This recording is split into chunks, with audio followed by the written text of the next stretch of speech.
કુમાર ભાઈઓ બધા મજામાં છો કે આજે આપણે વાત કરી છે સ્કોલરશિપ પોર્ટલ વિશે કે ડિજિટલ ગુજરાતનું પોર્ટલ પાછું ખુલી ગયું છે બરાબર.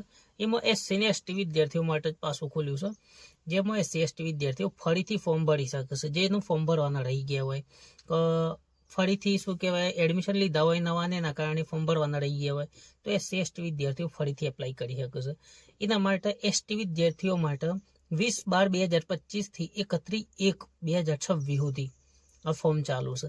એવી જ રીતે એસસી વિદ્યાર્થીઓ માટે વાત કરીએ તો 15/12/2025 થી 15/1/2026 આટલો ટાઈમ સુધી ફોર્મ ચાલુ છે. તો એસસી એસટી વિદ્યાર્થીઓ જલ્દીથી ફોર્મ ભરી દો માર ભાઈ, નક ફોર્મ ભરે નહીં તો સ્કોલરશીપ આવે નહીં, સ્કોલરશીપ નહીં આવે તો થોડો ભાર પડે ઘરનો વિચારજો માર ભાઈ. ફોર્મ ભરી દેજો જલ્દીથી, અને કોઈ બી જરૂર પડો કોઈ બી તકલીફ હોય ફોર્મ ભરવામાં તો આપણે ફોર્મ ભરીએ છીએ ઓનલાઈન હબમાં, તમે સંપર્ક કરી શકો છો. આપણો નંબર છે 9903037056 તરુણ પાટીલ. જય ગુજરાત.